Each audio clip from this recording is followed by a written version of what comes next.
여러분과 함께 읽으셨던 우리 사무엘하 12장의 말씀을 중심으로 세왕 이야기 42번째 에피소드를 함께 나누겠습니다. 당신이 그 사람이라 라고 하는 제아의 말씀입니다.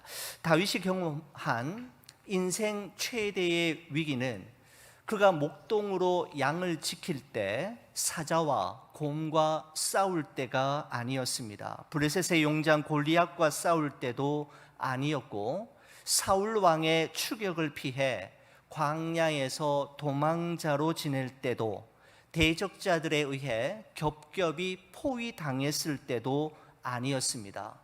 다윗에게 찾아온 인생의 최대 위기는 한 나라의 최고 통치자가 되어 무소불위의 절대 권력으로 자기가 하고 싶은 것은 무엇이든지 할 수 있을 때, 바로 그때 찾아왔고, 자신이 마땅히 있어야 할 자리를 이탈하여 무장 해제하고 있을 때 찾아왔습니다. 그렇습니다. 한 사람의 치명적인 위기와 시험은 아무것도 없을 때가 아니라 모든 것을 다 가졌을 때 찾아옵니다. 사탄의 유혹과 시험은 그가 누구인지, 그때가 언제인지, 그 장소가 어디인지를 상관하지 않고 은밀하게 그리고 기민하게 찾아와서 그 사람을 넘어뜨리지요. 그래서 근신하지 않으면, 깨어있지 않으면, 하나님의 전신갑주로 무장되어 있지 않으면 뜻밖의 문제 앞에서 허망하게 무너지고 속절없이 넘어질 수밖에 없음을 우리는 항상 기억하며 살아야 합니다. 다윗은 충신 우리아의 죽음 소식을 들은 후에야 안도의 숨을 내쉬며 밧세바를 자기 왕궁으로 데리고 왔지만, 사무엘하 11장은 다음과 같은 말씀으로 마무리가 되었습니다. 다윗이 행한 그 일이 여호와 보시기에 악하였더라. 다윗은 아무도 모르게 저지른 완전 범죄라고 생각했지만, 지금까지 다윗의 모든 말과 모든 행동들, 심중에 생각했던 모든 생각들을 처음부터 끝까지 다 듣고 보고 헤아리고 계시는 분이 있었음을 언급함으로 사무엘하 11장을 마쳤는데, 바로 그분이 하나님이심을 말씀하고 있는 것이죠. 여러분, 하나님께서는 이처럼 다윗의 마비된 양심을 깨우치시고 다윗이 더 이상 추락하는 인생으로 끝나버리는 것이 아니라 다시 일으켜 세우시기 위해 한 선지자를 보내셨는데, 바로 나단 선지자였습니다. 여러분, 나단 선지자는 한때 다윗이 자신은 백향목으로 지은 이 웅장하고 화려한 성전의 이 왕궁에 지내지만, 하나님의 임재를 상징하는 언약궤는 초라한 성막 텐트 안에 모시고 있는 것이 너무나도 죄송한 나머지, 하나님을 위해 예루살렘 성전을 지을 계획에 대해서 다윗이 상의했던 선지자가 바로 나단 선지자였습니다. 여러분, 이처럼 하나님의 보내심을 받은 나단 선지자는 1절에서 4절에 기록된 부자와 가난한 자의 비유를 통해 다윗이 저지른 죄가 얼마나 악한 것인지에 대해서 설명하는데, 여러분, 그 비유의 내용은 이와 같은 내용이었습니다. 부자는 양과 소가 심히 많은 반면에 가난한 사람은 아무것도 가진 것이 없고 다만 작은 암양 새끼 한 마리가 그의 재산의 전부였습니다. 어느 날이었습니다. 그 부자의 집에 손님이 찾아왔을 때, 부자는 그 손님을 대접하기 위해 자신에게 그렇게나 많은 양과 소 중에서, 가축 중에서가 아니라 가난한 사람이 유일하게 딱 하나 가지고 있는 그 작은 암양 새끼를 빼앗아 잡았다라고 하는 비유가 바로 나단 선지자의 비유였습니다. 나단 선지자의 이 비유는 다윗이 충신 우리아를 살해하고 그의 아내 바세바를 빼앗는 파렴치한 행동을 폭로하는 비유의 내용이었음에도 불구하고 다윗은 이 비유 속의 부자가 자신이라는 사실은 꿈에도 생각하지 못할 정도로 다윗의 양심은 죄로 둔감해졌고 그의 영혼은 죄악으로 칠흑같이 어두워져 있었던 것을 우리는 볼 수가 있습니다. 다윗 선지자의 비유를 들은 다윗은 분노하면서 5절에 이렇게 이야기하죠. 여러분 5절의 말씀을 한번 보시기 바랍니다. 다윗이 그 사람으로 말미암아 노하여 이르되 여호와의 살아계심을 두고 맹세하노니 이 일을 행한 그 사람은 마땅히 죽을 자라라고 이야기합니다. 나단 선지자의 비유를 들은 다윗은 분노하면서 그 일을 행한 자는 마땅히 죽을 자라라고 이야기하는 것이죠. 남의 일인 줄 알고 붕괴하는 다윗에게 나단 선지자는 조금도 물러서지 않고 다윗에게 이르기를 그 사람은 다름 아닌 바로 당신이라고 이야기합니다. 7절의 말씀을 보십시오. 나단이 다윗에게 이르되 당신이 바로 그 사람이라 이렇게 이야기하고 있습니다. 여러분 나단 선지자의 이 선언은 영적 수면 상태에 깊이 빠져 있는 다윗을 흔들어 깨우는 청천벽력과도 같은 하나님의 음성이었음에 분명합니다. 우리 사랑하는 성도 여러분, 인생 최고의 절정기에 있었던 다윗이 여러분 왜 이처럼 이 모양이 되었던 걸까요? 하나님께서는 두 가지, 다윗이 이렇게 될 수밖에 없었던 두 가지 근본적인 원인을 지적하셨는데, 첫째는 7절에서 8절까지의 말씀입니다. 제가 한번 읽어보겠습니다. 나단이 다윗에게 이르되 당신이 그 사람이라 이스라엘의 하나님 여호와께서 이와 같이 이르시기를 내가 너를 이스라엘 왕으로 기름 붓기 위하여 너를 사울의 손에서 구원하고 내 주인의 집을 내게 주고 내 주인의 아내들을 내 품에 두고 이스라엘과 유다 족속을 내게 맡겼느니라. 만일 그것이 부족하였을 것 같으면 내가 내게 이것저것을 더 주었으리라 라고 말씀하고 있습니다. 무명의 목동 출신 다윗에게 기름을 부으시고 사울의 목숨을 건 추적에도 그를 지켜주시고 마침내 이스라엘의 왕이 될 때까지 하나님께서 다윗의 인생 여정 가운데 베풀어 주신 은혜가 얼마나 크고 많은데 너가 어떻게 이럴 수 있느냐라는 것입니다. 만일 너에게 부족한 것이 있었다면 얼마든지 더 주었을 텐데 마치 아무것도 받은 것이 없는 자처럼 어떻게 그럴 수 있느냐라는 것입니다. 그렇습니다. 하나님의 은혜를 잊어버리는 순간이 바로 한 사람의 인생의 위기가 시작되는 순간일 수 있음을 말하고 있는 것이죠. 하나님의 은혜를 잊어버리고 망각하는 순간이 바로 위기의 시작입니다. 다윗이 무너지고 넘어지게 된 두 번째 원인을 9절에서 10절에서 찾을 수 있는데, 여러분 우리 9절과 10절 말씀은 우리 여러분들께서 한번 읽어주시기 바랍니다. 9절 10절입니다. 다 같이요, 시작. 그러한데 어찌하여 내가 여호와의 말씀을 업신여기고 나 보기에 악을 행하였느냐? 내가 칼로 햇사람 우리아를 치되 암몬 자손의 칼로 죽이고 그의 아내를 빼앗아 내 아내로 삼았도다. 이제 내가 나를 업신여기고 햇사람 우리아의 아내를 빼앗아 내 아내로 삼았은즉 칼이 내 집에서 영원토록 떠나지 아니하리라 하셨고. 예, 아멘.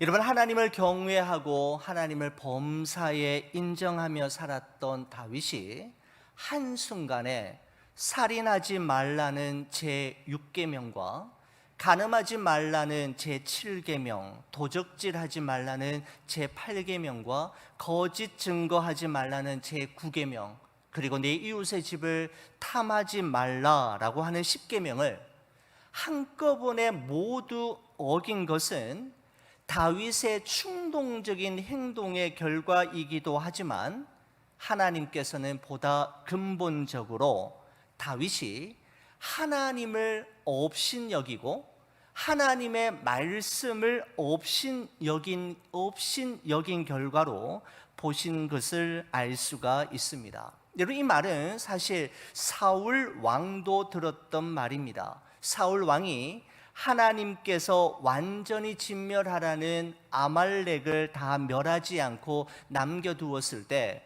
사무엘 선지자가 사울 왕에게 이와 같이 말한 적이 있습니다. 사무엘상 15장 26절의 말씀에 보면 이렇습니다. 사무엘이 사울에게 이르되 나는 왕과 함께 돌아가지 아니하리니 이는 왕이 여호와의 말씀을 버렸으므로 여호와께서 왕을 버려 이스라엘 왕이 되지 못하게 하셨음이니이다 라고 말씀하고 있습니다. 사울 왕이 무너지게 된 결정적인 동기가 하나님의 말씀을 버린 것 때문이었던 것처럼 다윗이 넘어지게 되었던 결정적인 원인 또한 하나님의 말씀을 업신 여겼기 때문입니다. 여러분, 그렇습니다. 하나님의 자녀들이 자신의 삶으로 범하는 모든 죄는 결국 하나님의 은혜를 잊어버릴 때, 그리고 하나님과 그의 말씀을 가볍게 여기고 무시하고 업신여김으로 말미암는다는 사실을 우리는 말씀을 통해서 확인해 볼 수가 있습니다. 여러분, 나단 선지자의 이와 같은 준엄한 죄의 지적에 대한 다윗의 반응이 13절에 나오는데, 여러분 13절 말씀을 한번 보십시오. 다윗이 나단에게 이르되 내가 여호와께 죄를 범하였노라. 내가 여호와께 죄를 범하였노라. 여러분, 이 짧은 한마디 문장에 한 문장으로 이렇게 기록되어 있지만, 여러분, 이런 상황에서 다윗이 하나님께 드렸던, 참회하는 마음으로 드렸던 시가 시편에 기록되어 있는데 바로 시편 51편의 말씀입니다. 여러분, 한번 찾아보겠습니다. 여러분, 성경책을 주부에 한번 잠깐 꽂아 놓으시고요, 시편 51편 말씀을 한번 보시겠습니까? 시편 51편의 말씀을 보시면, 여러분, 이 시편이 지어진 당시의 상황을 1절 위에 표제어로 이렇게 기록하고 있습니다. 51편 그 위에 보시면 다윗의 시, 인도자를 따라 부르는 노래, 다윗이 밧세바와 동침한 후 선지자 나단이 그에게 왔을 때라고 이 시가 지어진 당시의 상황을 말씀하고 있는 것이죠. 여러분, 1절에서 우리 19절까지의 말씀이 있습니다만은, 여러분, 제가 1절에서 3절까지의 말씀을 읽으면 여러분들께서는 우리 전도사님과 함께 10절에서 12절까지의 말씀을 한번 읽어주시면 좋겠습니다. 이 다윗의 참회시에 가장 핵심이 되는 부분이 아닌가라고 생각이 되는데요, 한번 시편 51편 1절에서 3절 제가 먼저 보겠습니다. 하나님이여, 주의 인자를 따라 내게 은혜를 베푸시며 주의 많은 긍휼을 따라 내 죄악을 치워 주소서. 나의 죄악을 맑게 씻으시며 나의 죄를 깨끗이 제하소서. 무릇 나는 내 죄과를 아오니 내 죄가 항상 내 앞에 있나이다. 10절입니다. 그리고 내 안에 정직한 영을 새롭게 하소서. 나를 주 앞에서 쫓아내지 마시며 주의 성령을 내게서 거두지 마소서. 주의 구원의 즐거움을 내게 회복시켜 주시고 자원하는 심령을 주사 나를 붙드소서. 아멘. 네, 여러분 한번 댁에 가셔서 우리 시편 51편의 말씀을 여러분 한번 잔잔히 묵상하시면서 한번 읽어보시면 좋겠습니다. 다윗은 더 이상 은폐도 변명도 핑계도 하지 않았습니다. 그렇습니다. 자신의 죄를 회개하지 않고 은폐와 핑계 그리고 변명으로 대신할 수 있는 죄는 없기 때문입니다. 여러분, 다윗의 이와 같은 고백에 대해 나단 선지자가 어떻게 말합니까? 여러분 13절에서 15절, 우리 사무엘하 다시 12장으로 돌아오셔서 13절에서 15절 나단 선지자가 다윗에게 이렇게 이야기합니다. 다윗이 나단에게 이르되 내가 여호와께 죄를 범하였노라 하매 나단이 다윗에게 말하되 여호와께서도 당신의 죄를 사하셨나이다. 당신이 죽지 아니하려니와 이 일로 말미암아 여호와의 원수가 크게 비방할 거리를 얻게 하였으니 당신이 낳은 아이가 반드시 죽으리이다 하고 나단이 자기 집으로 돌아가니라 라고 말씀하고 있습니다. 여러분, 다윗이 자신의 죄를 인정하고 진심으로 회개했을 때 하나님께서는 다윗을 용서하시고 버리시지는 않으셨지만 다윗과 밧세바 사이에서 태어난 아기가 반드시 죽을 것이라고 말씀하셨습니다. 여러분, 저는 이 부분을 읽을 때마다 의문이 있습니다. 아니, 하나님께서 다윗을 용서하셨다면 그가 낳은 아이는 왜 죽이셨는가라고 하는 부분이 저에게 이 말씀을 묵상할 때마다 저의 마음속에 늘 지워지지 않는 의문이었습니다. 여러분, 그런데 사실 오늘 이 말씀을 준비하면서 여기에 참 중요한 의미가 있었구나라고 하는 사실을 지금까지 사실 몰랐는데 제가 비로소 알게 된 부분이 있었습니다. 이런 바로 죄는 용서하시지만 죄에 대한 대가는 지불하게 하신다라는 사실을 우리는 먼저 기억해야 합니다. 죄는 용서하시지만 죄에 대한 대가는 지불하게 하십니다. 여러분, 그것이 바로 하나님의 사랑과 하나님의 공의이기 때문입니다. 그래, 용서하고 없던 걸로 하자가 아니라는 것입니다. 여러분, 만약 그렇다면 십자가 사건은 일어나지 말았어도 되는 일이었습니다. 여러분, 십자가는 하나님의 사랑과 하나님의 공의가 함께 나타난 지점입니다. 죄의 삭은 사망이라고 성경은 우리에게 분명하게 말씀하고 있습니다. 하나님께 우리의 죄를 인정하고 전심으로 회개함으로 죄는 용서받지만 그 죄의 값은 죄인인 우리가 지불해야 하는데 그 값을 대신 지불하신 분이 누구신가 하면 바로 예수 그리스도이시지요. 바로 하나님께서는 그 값을 예수 그리스도를 통해 지불하셨습니다. 바로 이것이 바로 이 사무엘하 12장에 나오고 있는 구원에 대한 그림을 우리에게 소개하고 있는 것이죠.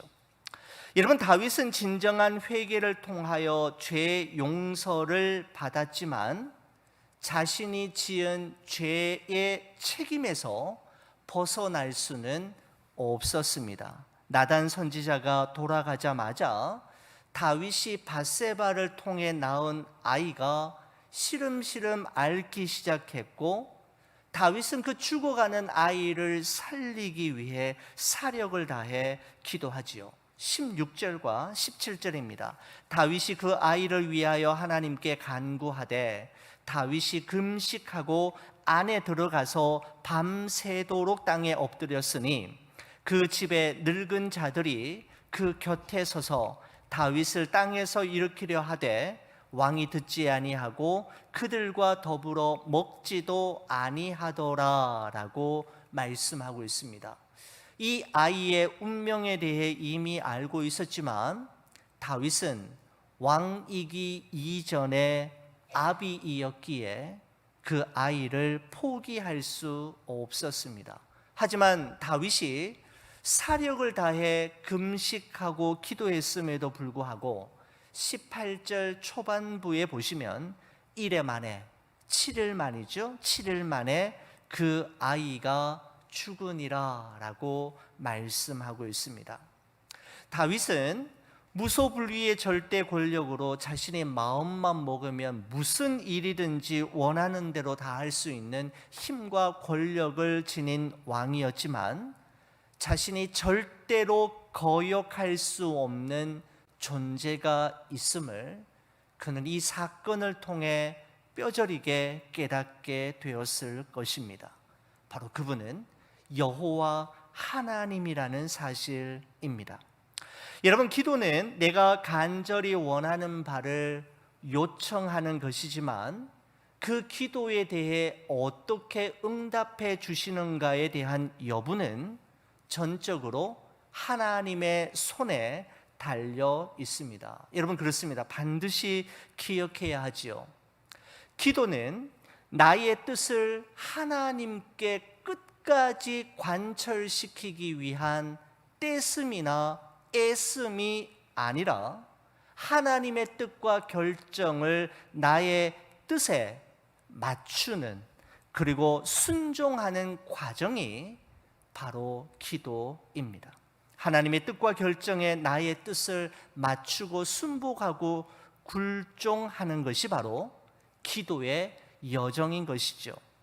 여러분, 다윗이 그토록 간절히 기도했음에도 불구하고 아이가 죽자 신하들은 이 사실을 다윗에게 알려야 할지 말아야 할지 두려워서 떨면서 어쩔 줄 몰라 하고 있는데, 오히려 다윗은 아이가 죽었다는 사실을 눈치챈 후에는 금식하며 기도하던 자리에서 일어나 몸을 씻고 깨끗한 의복으로 갈아입은 후에 하나님께 경배하고 백성들 앞에 왕궁으로 돌아와서는 음식을 먹기 시작합니다. 여러분, 이런 모습을 지켜보던 신하들이 의아해하면서 다윗에게 묻지요. 아니, 아이가 살아있을 때에는 그렇게나 금식하며 우시더니 아이가 죽은 후에는 어떻게 의관을 정제하시고 음식을 드십니까? 지금 음식이 목에 넘어갑니까? 이런 의미 아니겠습니까? 이때 다윗의 대답이 여러분 22절에서 23절인데요. 우리 이 말씀은 여러분과 제가 같이 한번 읽어보도록 하겠습니다. 22절, 23절입니다. 우리 같이 봅니다. 이르되 아이가 살았을 때에 내가 금식하고 운 것은 혹시 여호와께서 나를 불쌍히 여기사 아이를 살려주실는지 누가 알까 생각함이거니와 지금은 죽었으니 내가 어찌 금식하랴? 내가 다시 돌아오게 할 수 있느냐? 나는 그에게로 가려니와 그는 내게로 돌아오지 아니하니라 하니라라고 말씀하고 있습니다. 다윗은 자신이 기도한 그대로 하나님께서 응답해 주시지 않으셨지만 자신의 기도에 대한 하나님의 결정을 신뢰하고 하나님의 절대 주권과 섭리를 인정하는 믿음이 있었기에 이와 같은 반응을 할 수 있었던 것입니다.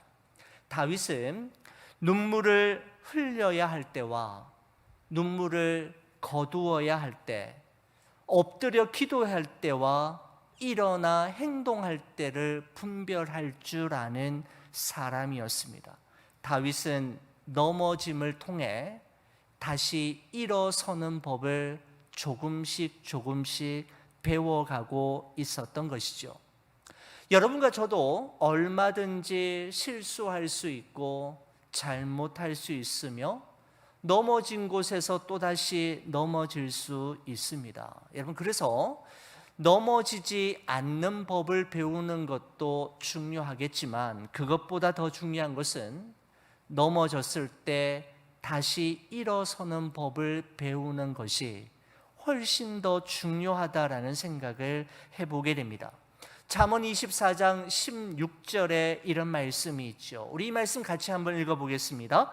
대저 의인은 7번 넘어질지라도 다시 일어나려니와 악인은 재앙으로 말미암아 엎드러지느니라. 아멘. 여러분, 다윗은 넘어짐을 통하여 넘어지지 않고는 결단코 배울 수 없었던 소중한 진리를 하나하나 습득해 나가기 시작하고 있었습니다. 여러분, 하나님께서는 이처럼 다윗이 자신의 잘못을 인정하고 진심으로 회개하는 것을 확인하신 후에 그를 회복시키시고 그를 다시 사랑하시는 증거로 새 아이를 주셨는데, 여러분, 그 아이가 24절 25절에 소개되고 있습니다. 한번 보십시오. 다윗이 그의 아내 바세바를 위로하고 그에게 들어가 그와 동침하였더니 그가 아들을 낳음에 그의 이름을 솔로몬이라 하니라. 여호와께서 그를 사랑하사 선지자 나단을 보내어 그의 이름을 여디디아라 하시니 이는 여호와께서 사랑하셨기 때문이더라 라고 말씀하고 있습니다. 여러분, 이와 같은 사건을 통과한 후에 누가 태어납니까? 바로 이스라엘의 세 번째 왕이 될 솔로몬이 이와 같은 기가 막힌 사연 후에 탄생하게 되는 것이죠. 여러분, 솔로몬이라는 말은 히브리어 샬롬에서 파생된 단어입니다. 평화 그리고 평안이라고 하는 뜻을 가진 솔로몬. 여러분, 다윗이 그의 아들 이름을 솔로몬이라고 짓자 하나님께서도 나단 선지자를 보내셔서 솔로몬에게 애칭, 별명을 하나 주셨는데 여디디아라고 하는 별명을 주셨습니다. 바로 여호와께 사랑을 입은 자라고 하는 뜻을 가진 애칭이었습니다. 하나님 죄로 말미암아 깨어진 하나님과 다윗의 관계가 다시 평화로운 관계로 회복이 되었고 다시 하나님의 사랑을 입은 자가 되었음을 다윗과 밧세바는 많은 대가를 지불한 후에 그의 아들 솔로몬을 통해 확인할 수가 있었습니다. 여러분, 하나님께서 다윗과 밧세바 사이에서 태어난 첫 아이는 데려가셨지만 그들에게 둘째 아이인 솔로몬을 주시고 다윗을 이어 이스라엘의 세 번째 왕이 되게 하셨지 않습니까? 여러분, 그렇습니다. 하나의 문이 닫힐 때 이제 곧 새롭게 열릴 문이 있음을 우리는 기억해야 합니다. 우리는 이미 닫힌 문을 바라보면서 안타까워하고 후회하고 속상해하지만 이제 새롭게 열릴 문이 있음을 기억할 때 우리는 과감하게 과거에 얽매이지 않는 새로운 미래를 향해 출발할 수가 있게 되는 것이죠. 여러분, 하나님께서 일하시는 방법 중에 하나는 가장 좋은 것을 주시기 위해 지금 내가 붙들고 있는 그것을 내려놓게 하시는 것입니다. 바로 우리는 오늘 이 본문의 말씀을 통해서 이와 같은 사실들을 확인할 수가 있게 되는 것이죠. 여러분, 마지막으로 여러분 26절에서 31절까지의 말씀은 여러분 댁에 가셔서 한번 읽어보시면 좋겠습니다만은 이스라엘과 암몬과의 전쟁을 마무리 짓고 있는 모습으로 끝나고 있습니다. 여러분, 암몬과의 전쟁은 다윗에게 있어서는 정말 잊을 수 없는 전쟁이었을 것입니다. 암몬과의 전쟁이 한창이었을 때 다윗은 예루살렘 성에 혼자 남아 있다가 우리아의 아내인 밧세바와 간음을 하고 충성스러운 장군인 우리아를 살인 교사했으며 결국은 그로 말미암아 사랑하는 아들마저 잃게 되지 않습니까?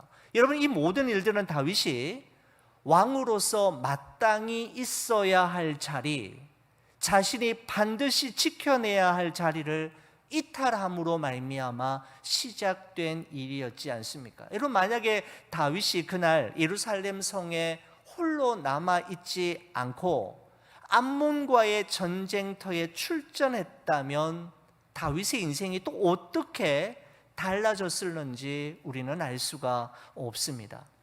26절에서 31절까지 말씀을 보면 다윗은 예전처럼 예루살렘 성에 혼자 남아있지 않고 암몬과 열심히 전쟁을 치르고 마침내 암몬을 완전 소탕하는 내용으로 이루어져 있음을 볼 수가 있습니다. 바로 다윗이 비로소 자신이 있어야 할 원래의 자리, 제자리로 돌아오게 되는 것으로 사무엘하 11장과 12장은 마무리되는 것이죠.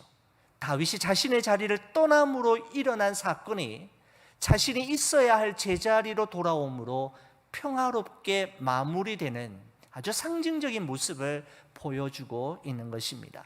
사랑하는 우리 교회 여러분, 우리 모두에게는 하나님께서 저마다 보내신 저마다의 자리가 있습니다. 할아버지 할머니의 자리, 아버지와 어머니의 자리, 아들과 딸의 자리, 목회자의 자리가 있는가 하면 교회 직분자의 자리가 있습니다.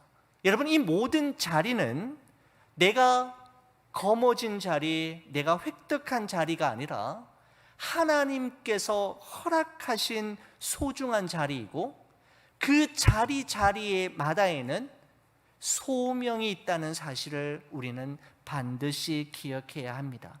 그 자리를 지키지 않고 그 사명을 가볍게 여길 때 다윗이 치루어야 했던 대가만큼이나 우리에게 엄청난 책임을 물으실 분이 계신다라는 사실을 우리는 기억해야 하는 것이죠. 사랑하는 우리 성도 여러분, 하나님이 보내신 자리와 그 자리에서 감당해야 할 소임을 신실하게 잘 감당함으로 하나님과 사람에게 은총과 귀중히 여김을 받는 삶을 살아가시는 우리 교우 여러분들이 되시기를 주의 이름으로 간절히 축원을 드립니다.